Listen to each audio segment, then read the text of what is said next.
हमारे संविधान में 1973 में एक निर्णय लिया गया और उस निर्णय के द्वारा जो जुडिशियल इनोवेशन है उसके माध्यम से बेसिक स्ट्रक्चर डॉक्ट्रिन शामिल की गई। अभी कुछ दिनों पहले हमारे उपराष्ट्रपति जी के द्वारा ये कहा गया कि यह जो न्यायालय के द्वारा दिया गया निर्णय है, इस निर्णय ने संसद की जो संप्रभुता है उसको क्या कर दिया है, खत्म किया है या उस पर एक तरीके से आंच आई है। इसके जवाब में हमारे जो सीजेआई है डी.वाई. चंद्रचूड़ महोदय जी, उन्होंने ये कहा कि जो बेसिक स्ट्रक्चर डॉक्ट्रिन है वो ध्रुव तारे के समान है, अर्थात जब भी कभी कुछ चीज नियत न हो तो उसे हम किसके माध्यम से जान सकते हैं, उसे हम बेसिक स्ट्रक्चर डॉक्ट्रिन के माध्यम से अप्लाई करके ये जान सकते हैं। जिस तरीके से ध्रुव तारा एक नियत दिशा में रहता है, उस दिशा की जानकारी देता है, वैसे ही बेसिक स्ट्रक्चर डॉक्ट्रिन जब भी कोई मतभेद होता है तो उसमें उस मतभेद को मिटाने में क्या होती है, सहायक होती है। तो आइए आज जानते हैं कि किस तरीके से ये डॉक्ट्रिन आई, कैसे क्या हमारे संविधान में इसको शामिल किया गया और किस तरीके से संविधान लागू होने के जो शुरुआती चरण थे, जैसे कि 1950 के बाद शुरू में किस तरीके से संसद के बीच और न्यायालय के बीच मूल अधिकार और डीपीएसपी को लेकर बहस छिड़ी और कैसे इसका विकास हुआ। हमारे संविधान में भाग 3 में जिसे शामिल किया गया था वो है फंडामेंटल राइट।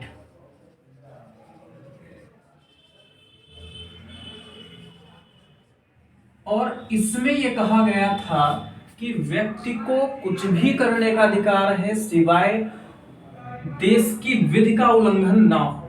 और ये जो फंडामेंटल राइट है ये इंडिविजुअल मिले हुए हैं,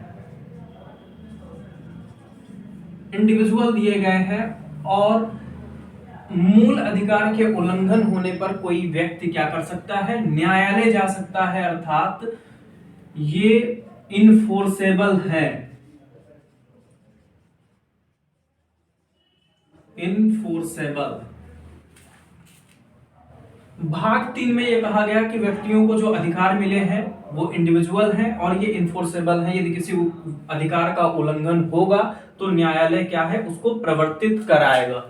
ऐसे ही संविधान के भाग 4 में जो है डीपीएसपी, जिसे हम directive principle of state policy या राज्य की नीति के निर्देशक तत्व हैं, ये शामिल किए गए थे। और इसमें यह कहा गया कि राज्य को क्या करना है, एक तरीके से राज्य को निर्देश दिया गया कि उसको क्या करना है। यानी भाग 3 जो है वो व्यक्ति को दिया गया, व्यक्ति के अधिकार की बात की गई कि किस तरीके से करना है, कौन से अधिकार मिलेंगे, यदि अधिकार का उल्लंघन होगा तो कैसे व्यक्ति जुडिशियल रिव्यू के माध्यम से अपने अधिकार, या जो आर्टिकल 32 है संवैधानिक उपचारों का अधिकार, या 226 है जो हाई कोर्ट में एक तरीके से रिट पिटीशन का वो है कि हाई कोर्ट रिट जारी करेगा, तो इन दोनों के माध्यम से क्या करेगा, किसी भी व्यक्ति का जब मूल अधिकार उल्लंघन होगा तो वो जा सकता है, इन्फोर्सेबल है। वहीं डीपीएसपी वाले उसमें ये कहा गया कि जब देश स्वतंत्र हुआ तो अब राज्य जो है हमारा, उसको क्या करना है वो चीज बताई गई डीपीएसपी में। जब ये चीज एक तरीके से लागू हो गई उसके बाद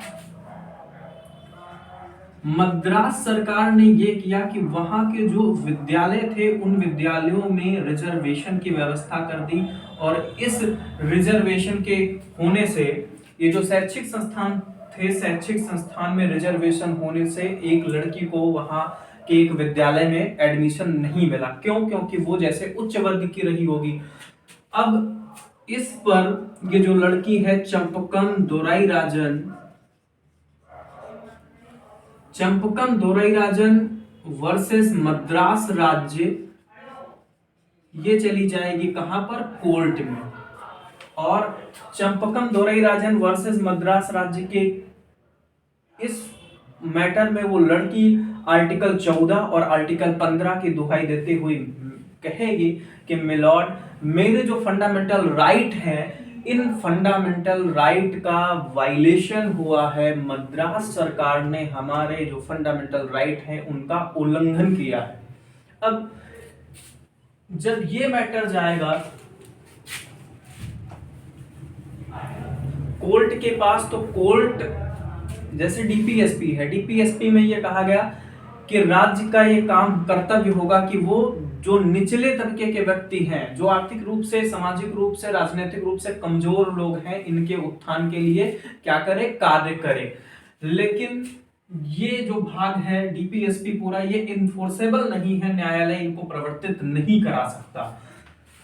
तो यहां पर जो न्यायालय है वो क्या कहेगा कि यदि किसी के मूल अधिकार और डीपीएसपी के बीच कोई मतभेद होता है, तो हम जो फंडामेंटल राइट है उसको क्या करेंगे, प्राथमिकता देंगे। क्यों? क्योंकि ये इनफोर्सेबल है।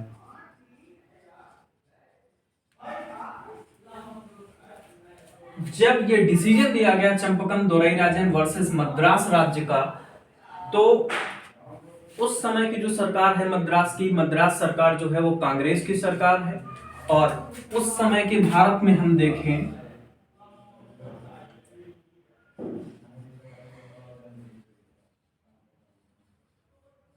तो ज्यादातर स्टेट में एक तरीके से पूरी ज्यादातर स्टेट में कांग्रेस की ही सरकार होगी, केंद्र में भी कांग्रेस की सरकार होगी। और उस दौर की जो कांग्रेस सरकार है वो काफी शक्तिशाली होगी। इस वजह से ये आगे क्या करेगी, पहला संविधान संशोधन लाएगी, फर्स्ट कॉन्स्टिट्यूशनल अमेंडमेंट लाया जाएगा और इसके माध्यम से संविधान में संशोधन किया जाएगा और 31 ए 31 बी शामिल किया गया। यानी संविधान में दो नए आर्टिकल आए, 31 ए 31 बी, और 31 बी के तहत एक नई शेड्यूल डाल दी गई, 9th शेड्यूल। यानी संविधान में नवी अनुसूची शामिल कर दी जाएगी। अब इस संशोधन के तहत एक तरीके से यह कर दिया गया कि नवी अनुसूची डाल दी गई और उसमें यह कह दिया गया कि कोई भी यदि एक्ट है या कोई भी कानून है उसको नवी अनुसूची में डाल दिया गया तो उस पर जो न्यायालय है वो जुडिशियल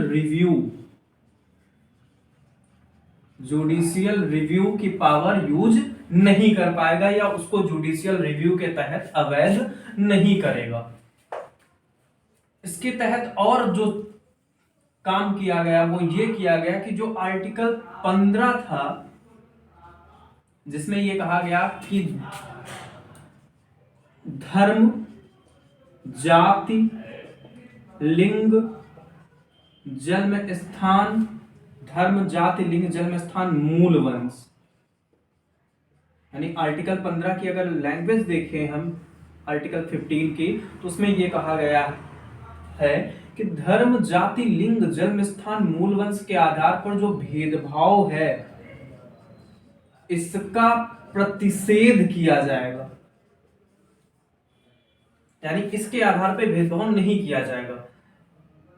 अब मद्रास सरकार ने वहां पे जो किया था वो जाति के आधार पर रिजर्वेशन दिया था, तो इसमें एक तरीके से संशोधन किया गया और इसमें इस आर्टिकल के आगे एक क्लास बना के उसमें यह रख दिया गया कि जो राज्य है, राज्य क्या करेगा, महिलाओं, बच्चों के लिए क्या कर सकता है, स्पेशल प्रोविजन कर सकता है। और जो संशोधन आगे किए गए उसमें यह किया गया कि जो अनुसूचित जाति है, जनजाति है, उसके लिए स्पेशल प्रावधान कर सकता है।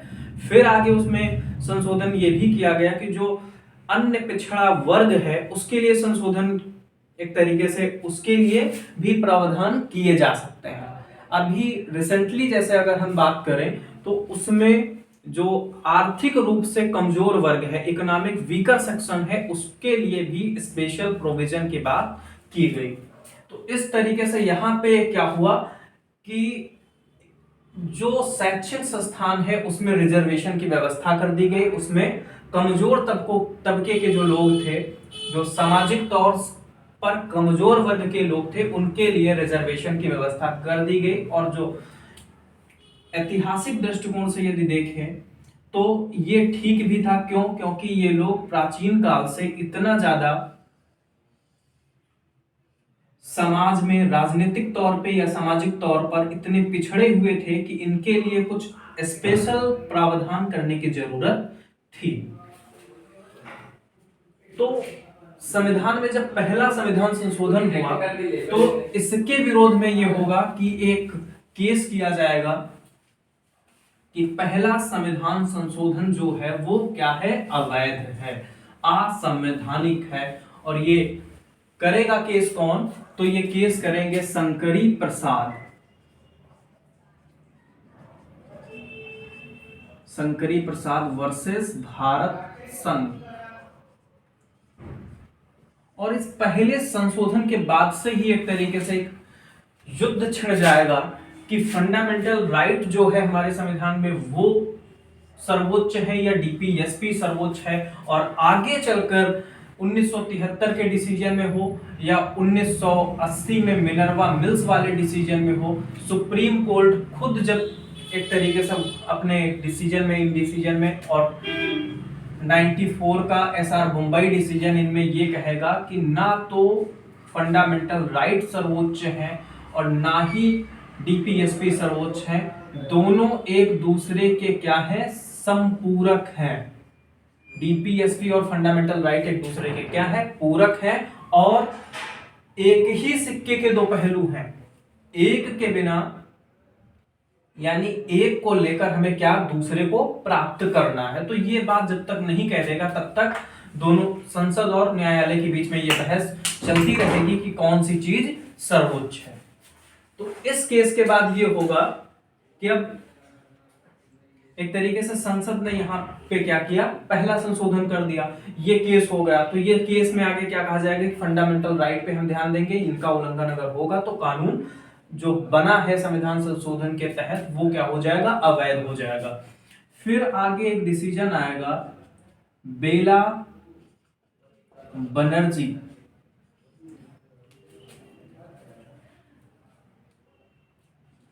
Versus West Bengal.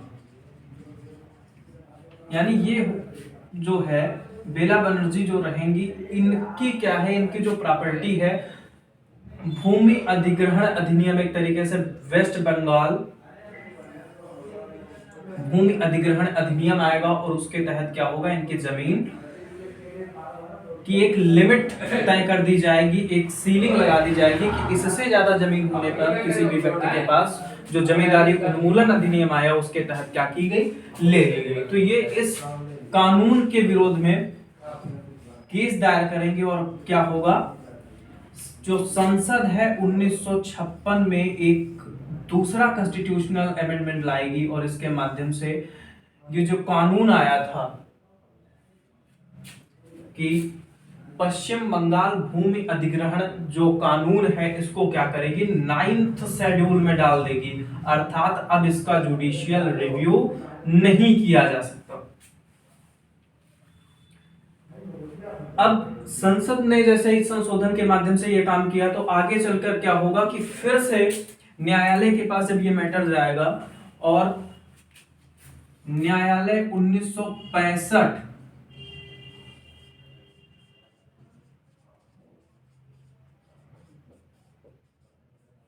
जिस तरीके से पश्चिम बंगाल सरकार ने भूमि जो अधिग्रहण से संबंधित कानून बनाया, उसी तरीके से 1962-63 में क्या होगा? जो राजस्थान सरकार है वो भी भूमि अधिग्रहण या जो जमींदारी उन्मूलन अधिनियम है उस तरीके का एक कानून बनाएगी। और उसमें यह कहा जाएगा कि एक लिमिट से ज्यादा जमीन होने पर उसका क्या कर लिया जाएगा? अधिग्रहण कर लिया जाएगा। तो अब जो सज्जन सिंह है ये इसके विरोध में क्या करेंगे? केस दायर करेंगे, Sajjan Singh versus Rajasthan state of Rajasthan. अब जो पहले शंकरी प्रसाद वाला केस है और जो दूसरा सज्जन सिंह वाला केस है, इन दोनों में एक तरीके से जो पहला संविधान संशोधन है इसको अवैध कराने के बारे में वो किया गया कि ये जब पहला संविधान संशोधन अगर अवैध साबित हो गया तो बाकी जो चीजें हुई हैं वो अपने आप ही अवैध घोषित हो जाएंगी। आगे चलकर 1967 में और Golaknath versus state of Punjab, Golaknath versus state of Punjab का एक केस आया और इस केस में जो आर्टिकल 13 था हमारे संविधान का, आर्टिकल 13 में यह कहा गया था कि राज्य ऐसा कोई भी कानून नहीं बनाएगा जो क्या करता है, मूल अधिकार का उल्लंघन करता है, और राज्य अगर कोई ऐसा कानून बनाता है तो उसको न्यायालय क्या कर देगा, शून्य घोषित कर देगा। और इसे ही पढ़ने के बाद हमें इंटरप्रिटेट करके अगर कहते थे तो क्या कहते थे, ये जुडिशियल रिव्यू की पावर दी गई है। अब इस केस में यह कहा गया कि जो कानून है या जो लॉ है, इस शब्द के भीतर क्या है, कॉन्स्टिट्यूशनल अमेंडमेंट भी है, अर्थात जो संविधान संशोधन होता है, संविधान संशोधन को क्या मान लिया गया कि आर्टिकल 13 के अंतर्गत क्या है, ये कानून है।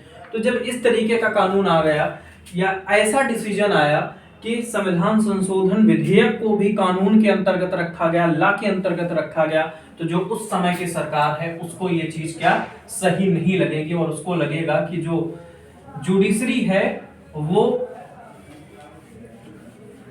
लेजिस्लेटिव पर क्या कर रही है, कंट्रोल कर रही है, जो जिसे हम न्यायपालिका कहते हैं, न्यायपालिका विधायिका पर क्या कर रही है, कब्जा जमा रही है। तो आगे वाली जो अब जो सरकार है वो क्या करेगी, कॉन्स्टिट्यूशनल में अमेंडमेंट करेगी और वो 24th constitutional amendment, 25 constitutional amendment, 26 constitutional amendment और 29 कॉन्स्टिट्यूशनल अमेंडमेंट, यानी ये कॉन्स्टिट्यूशनल अमेंडमेंट लाए जाएंगे। और 24 के तहत ये कहा जाएगा कि जो कॉन्स्टिट्यूशनल अमेंडमेंट है इसको क्या है, लॉ नहीं माना जाएगा। 25 में ये कहा जाएगा कि हमारा जो संविधान है, हमारे संविधान के जो डीपीएसपी है, डीपीएसपी के दो आर्टिकल 39B और 39C, यानी कुछ नए आर्टिकल ऐड होंगे, जैसे 39B हो गया, 39C हो गया, और इसी तरीके से एक आर्टिकल होगा 31C। और इनके तहत ये कहा जाएगा कि अगर संविधान में कोई भी संशोधन हुआ है जो 39B और 39C को ध्यान में रखकर किया गया है, तो ऐसे संशोधन को मूल अधिकार का उल्लंघन नहीं माना जाएगा, और जो फंडामेंटल राइट है उसको अगर वायलेट भी कर रहा है कोई संशोधन तो उसे वायलेशन नहीं माना जाएगा, और उस पर क्या होगा, जुडिशियल रिव्यू प्रयोग नहीं किया जा सकेगा। 26 में ये हुआ, जो 26 कॉन्स्टिट्यूशनल अमेंडमेंट है, इसमें यह कहा गया कि कोई भी लॉ, कोई भी कानून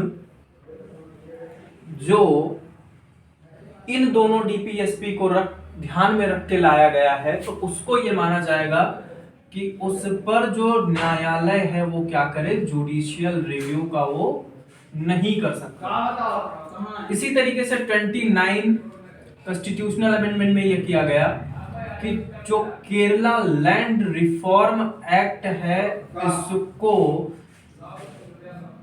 9th शेड्यूल में कर दिया गया। 9th शेड्यूल में रखने से क्या फायदा होगा कि 9th शेड्यूल में रखने से ही ये जो एक्ट है केरला लैंड रिफॉर्म एक्ट, इस पर जुडिशियल रिव्यू की पावर यूज नहीं हो पाएगी, जुडिशियल रिव्यू क्या होगा, नहीं यूज होगा। तो इस तरीके से हम देख रहे हैं कि यहाँ पर एक तरफ संसद है जो ये दिखाना चाहती है कि संसद सर्वोच्च है, और दूसरी तरफ न्यायालय है जो एक तरीके से उस दौर में क्या है, संविधान की रक्षा कर रहा है, संविधान को बचाने की कोशिश कर रहा है। तो केरला जो लैंड रिफॉर्म एक्ट है जो 1963 में आया था, अब इस एक्ट को 9th शेड्यूल में डाल दिया गया, और आगे चलकर इस एक्ट के तहत जो केशवानंद भारती जी हैं, केशवानंद भारती जी का जो मठ है, मठ की जो संपत्ति है उसको क्या कर लिया जाएगा, उसको सरकार, वहां की जो सरकार है वो उसका अधिग्रहण कर लेगी, उस पर एक तरीके से कब्जा कर लेगी।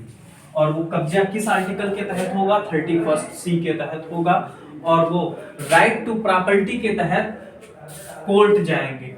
अब जब कोर्ट के पास ये मैटर पहुंचा तो कोर्ट ने 24 कॉन्स्टिट्यूशनल अमेंडमेंट, 25, 26, 29 इन चारों को और केशवानंद भारती की जो रिट पिटीशन है उन पांचों को कंबाइन करके एक कंबाइन केस में सुना, और वो केस कहा गया केशवानंद भारती केस। 1973 का ये जो केस है केशवानंद भारती केस, अब 13 बेंच की एक तरीके से कॉन्स्टिट्यूशनल बेंच गठित हुई, और इस बेंच ने 7-6 यानी 7 जज जो है इस डिसीजन के फेवर में होंगे, 6 जज जो है इस डिसीजन के डिसेंट यानी फेवर में नहीं होंगे। इस तरीके से ये बेंच अपना डिसीजन देगी, और इसमें जो हेड होंगे वो होंगे सीकरी महोदय। अब इसमें ये कहा गया केशवानंद भारती केस में कि जो संसद है, संसद संविधान में संशोधन तो कर सकती है, संसद के पास ये पावर तो है कि वो संविधान में क्या करे, संशोधन करे, संशोधन कर सकती है।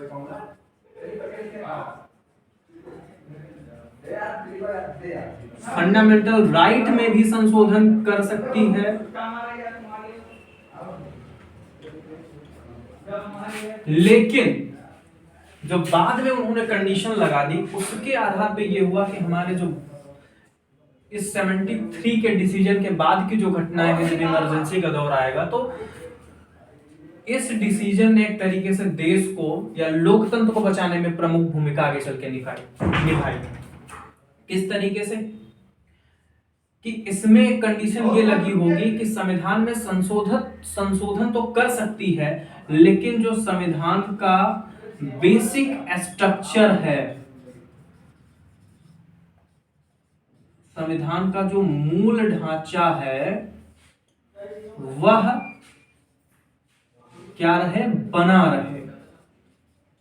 यानी संविधान में कुछ भी संशोधन करे, संसद कुछ भी संशोधन करे, लेकिन संविधान का मूल ढांचा बना रहे।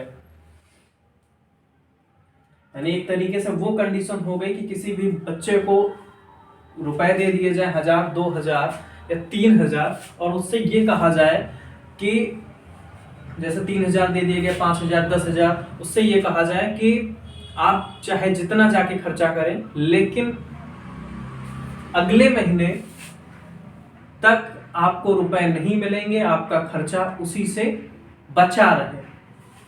यानी संविधान में कुछ भी संशोधन करो, उसका मूल ढांचा बना रहे, उसी तरीके से रहे। अब ये मूल ढांचा क्या है, जब ये बात जो है सरकार के वकील ने पूछी कि मूल ढांचा क्या है, बेसिक स्ट्रक्चर क्या है, तो न्यायालय ने यह कहा कि इसको हम समय समय पर परिभाषित करते रहेंगे कि कौन सी चीज मूल अधिकार के बेसिक स्ट्रक्चर में है या नहीं, इसको हम समय समय पर क्या करेंगे, बताते रहेंगे। अब आगे जैसे देखें कि 1976 में यह हुआ कि हमारे देश में आपातकाल लगाया गया, और ये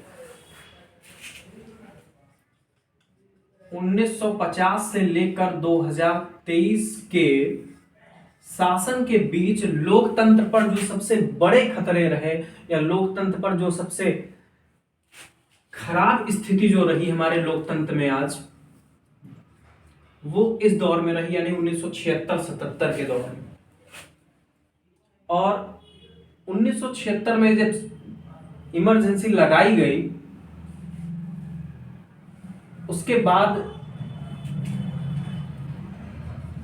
जो राजनारायण वाला केस है, राजनारायण वर्सेस इंदिरा गांधी, जिस केस में 1976 में जो चुनाव हुए थे, 75-76 में जो लोकसभा के चुनाव हुए थे, और इंदिरा गांधी जी जो इलाहाबाद से चुनाव लड़ी थी,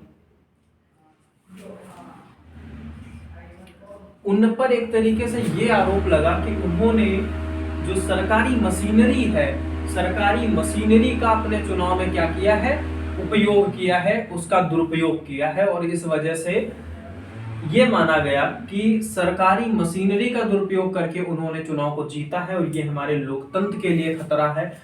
तो इस केस में, राजनारायण वर्सेस इंदिरा गांधी के केस में, जो सुप्रीम कोर्ट है उसने ये कहा कि जो डेमोक्रेसी है ये हमारे संविधान का क्या है, बेसिक स्ट्रक्चर है, और सरकारी मशीनरी का दुरुपयोग करके चुनाव को जीतना एक तरीके से असंवैधानिक है, अवैध है, और इनकी जो उम्मीदवारी थी उसको क्या कर दिया, खारिज कर दिया।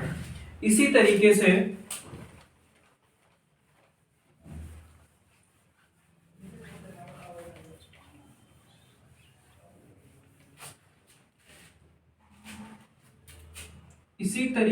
एक और केस है हैबियस कॉर्पस केस जिसे हम कहते हैं, और इस केस में एसडीएम जबलपुर ने एक व्यक्ति को डिटेन किया इमरजेंसी के दौर में, और उस व्यक्ति की तरफ से हैबियस कॉर्पस की रिट डाली गई, और उसमें ये कहा गया कोर्ट के द्वारा कि जो हैबियस कॉर्पस है, या जो आर्टिकल हमारे संविधान का 32 है, वो भी क्या है, बेसिक स्ट्रक्चर डॉक्ट्रिन के अंतर्गत जो मूल ढांचा संविधान का है वो मूल ढांचा है, और किसी भी व्यक्ति को विदाउट रीजन डिटेन नहीं किया जा सकता। ये बात इस केस में कही गई। 1976 में हमारे संविधान में एक संशोधन हुआ जिसे हम मिनी कॉन्स्टिट्यूशन कहते हैं, और ये जो संशोधन है ये होगा स्वर्ण सिंह समिति के सुझाव पर। इस समिति के सुझाव पर ही हमारे संविधान में फंडामेंटल ड्यूटी जो है इनको शामिल किया जाएगा। आर्टिकल 51A के तहत 10 फंडामेंटल ड्यूटी शामिल किए जाएंगे, और इसी के तहत 2 संशोधन और होंगे। एक संशोधन होगा 13 में, एक संशोधन होगा 368 में। 368 के 4 में यह कहा जाएगा कि अनुच्छेद 368 के तहत संविधान में किया गया संशोधन जो है उस पर जो जुडिशियल रिव्यू है ये लागू नहीं होगा। इसी तरीके से 13(4) में यह कहा गया कि अनुच्छेद 368 के तहत जो संशोधन है वो लॉ के अंतर्गत, कानून के अंतर्गत जो आर्टिकल 13 में डिफाइन है उसके तहत शामिल नहीं होगा। अब इन दो चीजों ने फिर आगे एक तरीके से कंट्रोवर्सी पैदा कर दी कि क्या संसद कुछ भी संशोधन कर सकती है। तो आगे चलकर 1980 में एक डिसीजन आएगा मिनर्वा मिल्स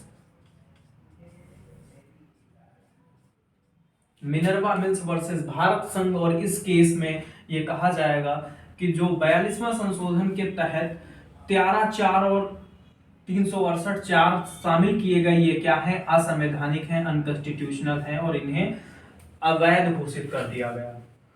आगे चलकर 1994 में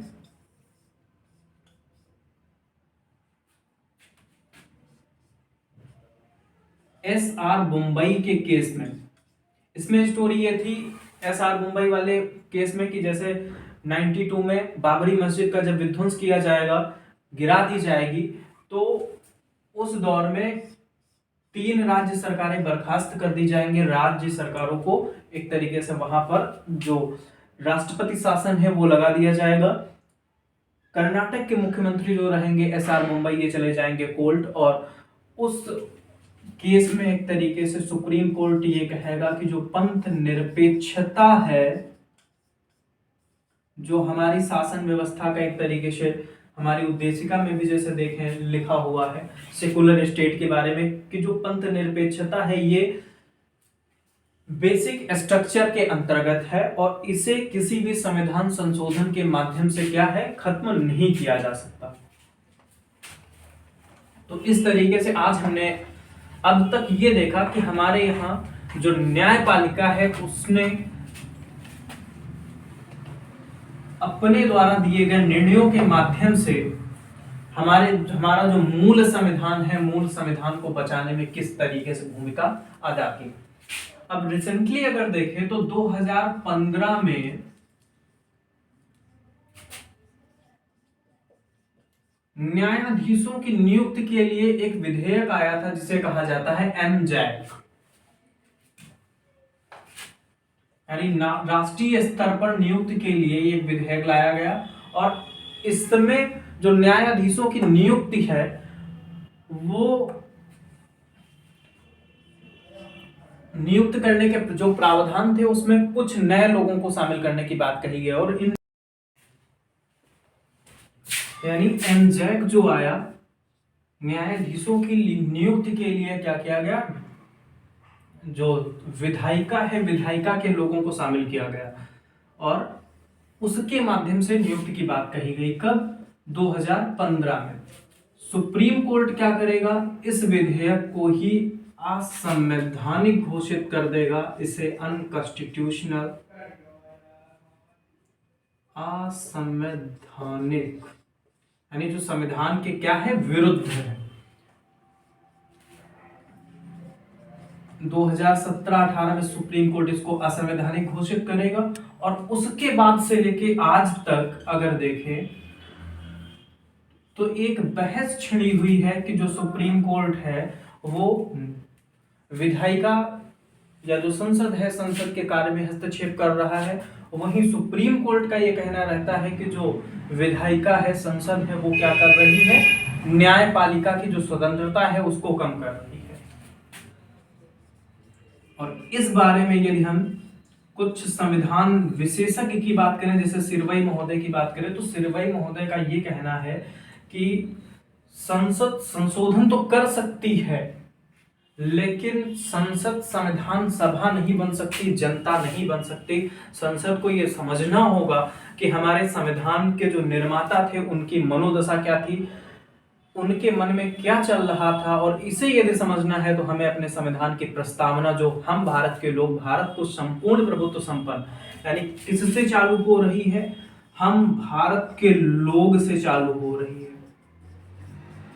और हमारे देश में जो सर्वोच्च है, सुप्रीमेसी जो है वो किसकी है, संविधान की है। तो संविधान के अंतर्गत ही दोनों को काम करना होगा, ना कि ये सिद्ध करने में लगे रहें कि कौन सर्वोच्च है। इसी तरीके से एक विदेशी व्यक्ति है ग्रेनविल ऑस्टिन, इनका भी जो मानना है वो यही है कि संसद संविधान बना सकती है। जो संसद है वो संविधान में क्या है, संशोधन कर सकती है, लेकिन संविधान को रीबिल्ड नहीं कर सकती, एक तरीके से उसको पूरा नहीं बना सकती जैसे संविधान सभा के लोगों ने बनाया था। संसद संविधान सभा नहीं बन सकती। तो इस तरीके से आज हमने जाना कि किस तरीके से हमारे यहाँ जो बेसिक स्ट्रक्चर डॉक्ट्रिन है वो आई, और 1973 के जो केशवानंद भारती केस है जिसमें ये basic structure doctrine supreme court के 13 जजों की बेंच के द्वारा 7-6 के बहुमत से दी गई, एक जुडिशियल इनोवेशन के तौर पे हम इसे कह सकते हैं कि ये क्या है, एक जुडिशियल इनोवेशन है। और जिसने आगे चलकर क्या किया कि 1975-76 में जब आपातकाल आया, आपातकाल के बाद हमारे देश में जो संविधान का शासन है, रूल ऑफ लॉ है, उसको बनाए रखने में प्रमुख भूमिका अदा की। धन्यवाद। जय हिंद। अबे यार।